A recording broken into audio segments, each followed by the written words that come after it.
जब राजा परीक्षित को तक्षक नाग ने डस लिया, उनकी अकाल मृत्यु हो गई। श्रीमद् देवी भागवत की कथा में ऐसा वर्णित है, राजा परीक्षित की अकाल मृत्यु होने के कारण उनके जीव आत्मा प्रेत आत्मा भटक रहे थे। नाना प्रकार की पूजा उपासना किया गया, किंतु फिर भी उनके प्रेत आत्मा से मुक्ति नहीं मिला। कभी पूजा पाठ आराधना करने के तत्पश्चात कोई समाधान नहीं हुआ। राजा परीक्षित के पुत्र का नाम जन्मेजय था। वही 11 वर्ष का था, अल्पायु अवस्था में था। उसको राजा बना दिया गया और जन्मेजय के द्वारा तमाम पूजा पाठ उपासना किया गया, किंतु फिर भी उनकी जीव आत्मा प्रेत आत्मा से नहीं बदले, परिवर्तन नहीं हुआ। तमाम पूजा पाठ करते वो थक गया, हार गया, निराश हो गया। स्वयं उसने प्रश्न किया कि हमने तमाम देवी देवताओं का पूजा पाठ किया, तमाम भगवान को पूजा पाठ किया, लेकिन प्रेत आत्मा से मुक्ति नहीं मिला। ये किसी प्रकार से उनको जो नकारात्मक ऊर्जा था उससे परिवर्तन नहीं हुआ, बदलाव नहीं हुआ। अब क्या था, ये तो कहा कि अब मुझे इसका उसका पूजा पाठ बताइए, उसकी कथा सुनाइए। जिसने भगवान को जन्म दिया, पूरे ब्रह्मांड को जन्म दिया, सूरज और धरती सितारों को जन्म दिया, जीव जंतु पशु पक्षी किन्नर गंधर्व सबको जन्म दिया, अब उसकी कथा सुनाइए, उसका पूजन कराइए। तब जाकर के जब राजा जन्मेजय जी ने व्यास जी से पूछा, व्यास जी से क्या मुझे उसकी कथा सुनाइए, उसका पूजन कराइए, जो पूरे ब्रह्मांड का रचयिता है, जो पूरे ब्रह्मांड का रचयिता है, जीव जंतु पशु पक्षी किन्नर गंधर्व सब जिसने सबको बनाया, अब उसको उसकी कथा सुनाइए, उसका पूजन कराइए। तब जाके के स्वयं बात जिनका मुझको स्वयं नहीं पता, कभी आप कथा की स्थिति बताया जाएगा। एक तत्पश्चात नारद जी के माध्यम से यही बताया गया, परमपिता ब्रह्मा जी के पास पहुंचा गया।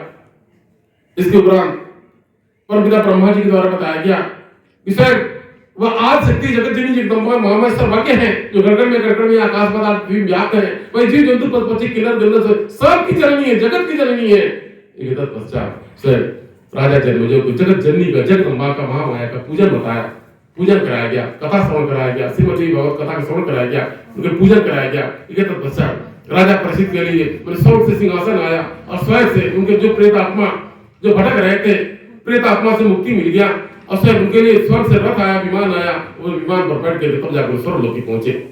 ठीक उसी प्रकार से आप घर के प्रेत बाधा जाता है, किसी की अकाल मृत्यु हो जाती है या कोई जादू टोना आ जाता है, उसको जलाते बनाते उठाते बढ़ाते तमाम जगह पर कोई समाधान नहीं होता।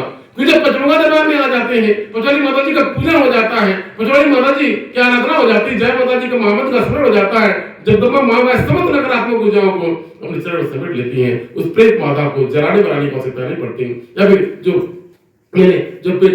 भी किसी प्रकार की कोई भी जो समस्या है उसको कहीं दूर करने की आवश्यकता नहीं, जगदम्बा चरण में शरण प्रदान कर देती है। जो भूल बैठा जब प्रेत इधर उधर भटक रहे थे, उनको बार बार बैठाया जा रहा था, जलाया मराया जा रहा था, उनको जलाने मराने की आवश्यकता नहीं पड़ती, जगदम्बा चरण में शरण प्रदान कर देती है, उनको स्वयं जन्म मरण प्रदान कर देती है, उनका जन्म और जन्म का जन्म हो जाता है, मुक्ति मिल जाता, मोक्ष मिल जाता, सब भ्रमणा भटका कर ऐसी पचौड़ी माता जी माया है। था से राजा परीक्षित के भटकती हुई आत्मा को जगदम्बा का पूजन बंधन से शांति मिला। उसी प्रकार अगर आप घर में कोई प्रेत बाधा है, कोई भूत प्रेत से आप दुखी है, परेशान है, भटक रहे हैं, आप जब तमाम जगह गए, पूजा उपासना किया, फिर भी कोई समाधान नहीं हुआ, ऐसे में आप पचमढ़ा दरबार में आए, काली माता का स्थान जागृति स्थान है, काली माता के स्थान पर आप भगत जो भी समस्या होगा जगदम्बा वहां संपन्न किया जाएगा और आप दया कृपा होगा, आपका कल्याण होगा। तो मेरे कहने का भाव यह था, आप पचौड़ी माता के दरबार से लग जाए, जुड़ जाए, अपने मन के भ्रम भटकाव को छोड़ दें। आप तमाम सोखा ओझाओं की चोरी पीढ़ी पर गए, फिर भी कोई समाधान नहीं हुआ, आप पचमढ़ी माता दरबार में आ जाएं, हाजिर लगा जाएं, यहाँ का आदेशानुसार आदेशों का पालन कर ले, सचमुच में आपको कृपा हो जाएगी, दया हो जाएगी और आपको भी सुन जाएगा, आपका कल्याण होगा और आपको दया कृपा होगा। तो आप खुशहाल हैं, आप भक्तों की मन की मनोकामनाएं पूर्ण हो। जिस भी ध्यान से आप भक्तों के दरबार में हाजिर लगाया है, से भक्तों का कल्याण हो, से भक्तों के घर में सुनती आ जाए, से भक्तों के घर परिवार में जगदम्बा महामाया का वास हो, आप भक्तों के घर परिवार से नकारात्मक ऊर्जा है उसे आपको मुक्ति मिल जाए, ऐसी मेरी इच्छा है। ये सब अपनी वाणी में जय माता।